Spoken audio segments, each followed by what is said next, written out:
Salut à tous, on se retrouve aujourd'hui pour l'épisode 1173 du Zap Image. On commence tout d'abord avec une info qui date il y a 4 ans, jour pour jour, c'était exactement le 10 juillet 2016. Et grosse désillusion pour les Français parce que le Portugal remportait l'Euro 2016 grâce à un but d'Eder et surtout cet Euro se déroulait en France. Donc c'était le premier trophée majeur pour les Portugais.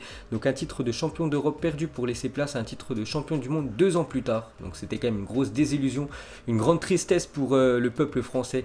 Cette finale perdue contre les Portugais. On peut voir Eder, la joie de l'ancien attaquant lillois. On peut voir aussi les larmes de Cristiano Ronaldo qui avait été blessé. N'oubliez pas, c'était Dimitri Payet qui avait blessé Cristiano Ronaldo lors de cette finale.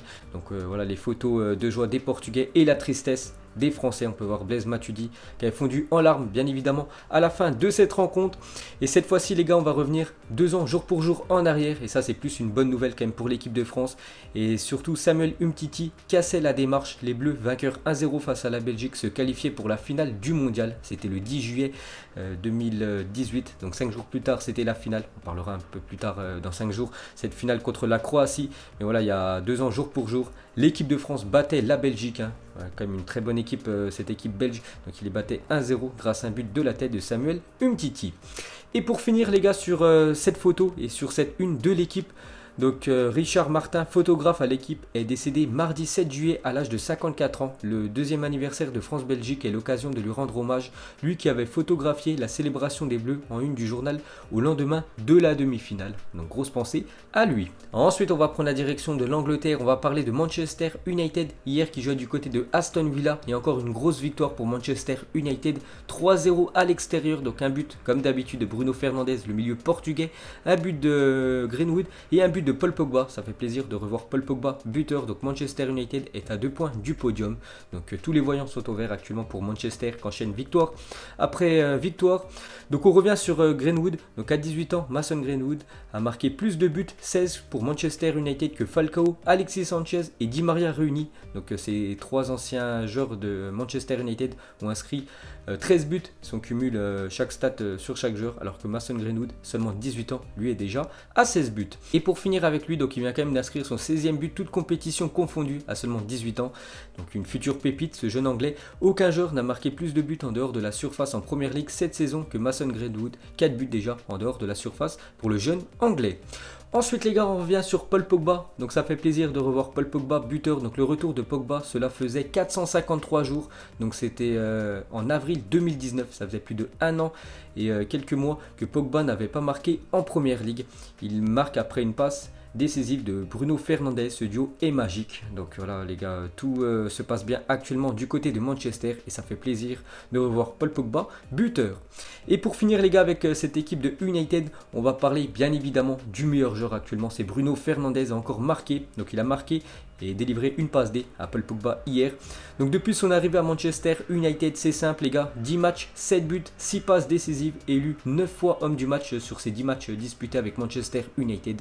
Tout simplement magnifique les stats du Portugais. Et pour finir avec lui, une petite photo collector du Portugais, donc Bruno Fernandes en 2012 au moment de son transfert à Novara pour 40 000 €. Donc il quittait cette équipe portugaise de Boavista pour rejoindre cette équipe de Novara en Italie. Donc Novara actuellement sont en série C, donc 3e division italienne.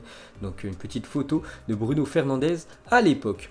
Ensuite les gars, on va parler de Harry Maguire. Donc actuellement le transfert le plus cher de l'histoire du football, 93 millions d'euros comme ils ont investi Manchester United sur l'ancien défenseur de Leicester. Je l'ai toujours dit que c'était une douille et je continue à le dire.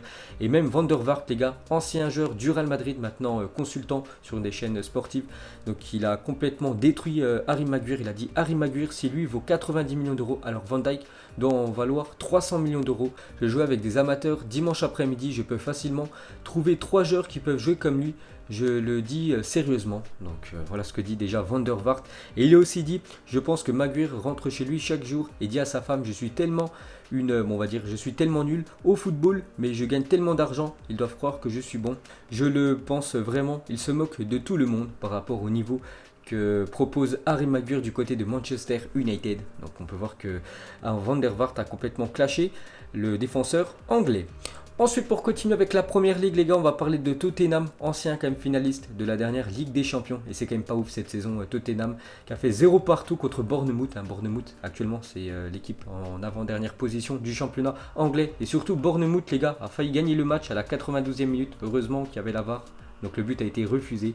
Donc Tottenham actuellement, c'est très compliqué. Et pour finir les gars avec la première ligue, un petit coup d'œil au classement des meilleurs buteurs pour cette saison. C'est toujours Jamie Vardy les gars avec 22 buts, meilleur buteur cette saison devant Pierre-Emerick Aubameyang 20 buts, Ings et Salah 19 buts.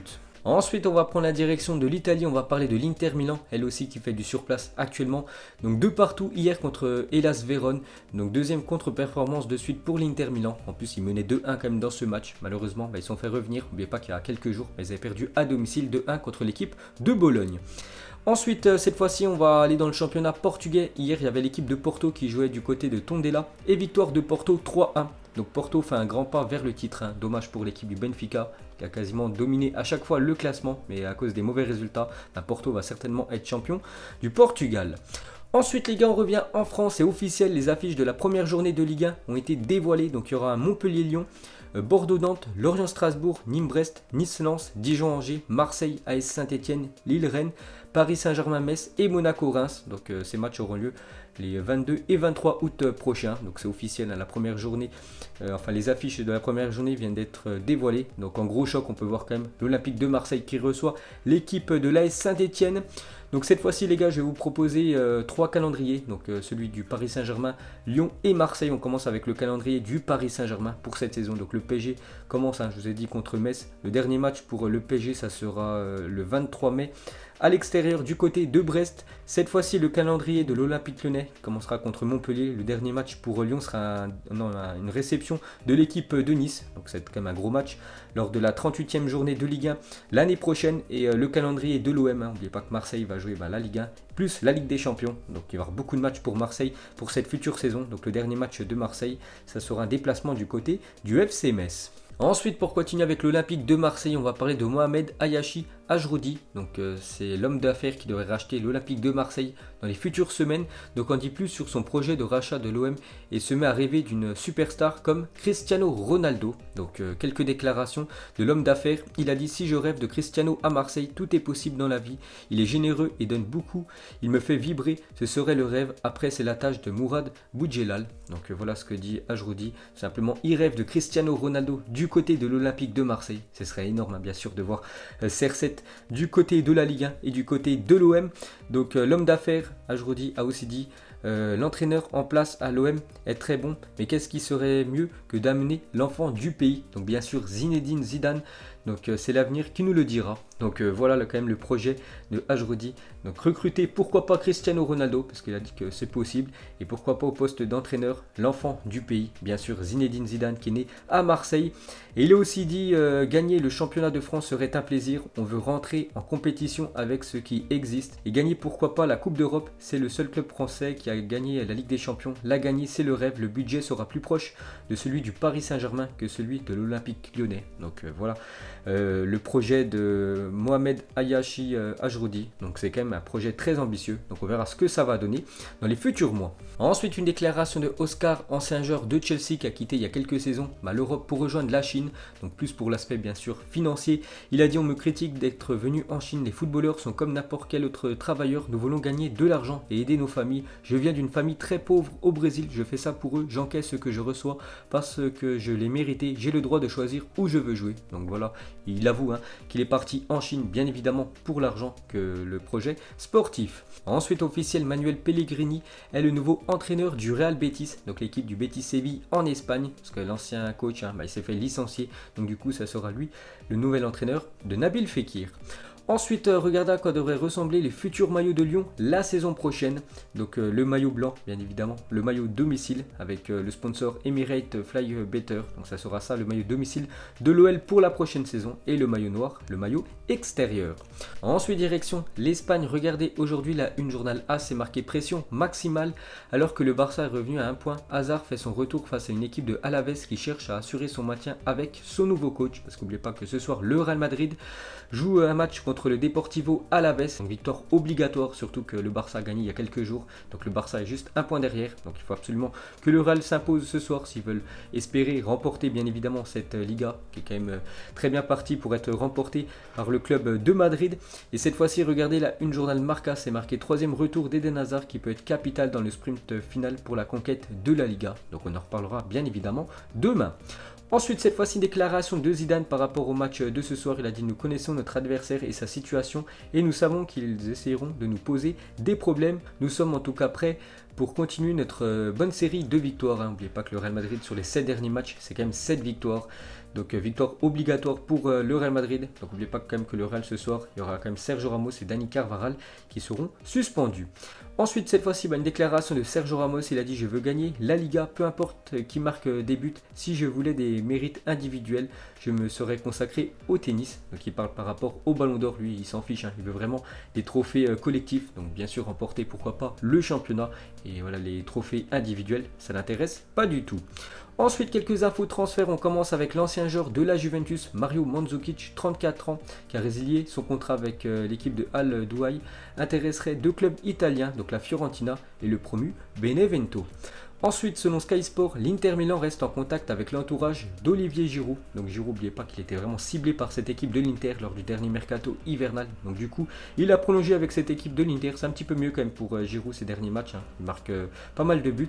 Donc Antonio Conte souhaite toujours le recruter. Donc on verra s'il va continuer en Angleterre ou venir, pourquoi pas, en Italie. Ensuite, on va parler de Manchester United. Songera Ousmane Dembélé en cas d'échec dans le dossier Sancho. Parce que déjà Sancho, les gars, l'équipe de Dortmund a fixé son prix à 120 millions d'euros. Donc vraiment, si ça venait à échouer, le transfert de Sancho du côté de Manchester United à l'équipe anglaise de United penserait plutôt à Ousmane Dembélé, en difficulté actuellement du côté de l'Espagne. Donc peut-être une belle porte de sortie pour l'attaquant français. Ensuite, une déclaration de Hervé Renard, ancien sélectionneur du Maroc de 2016 à 2019, actuellement c'est le sélectionneur de l'Arabie Saoudite.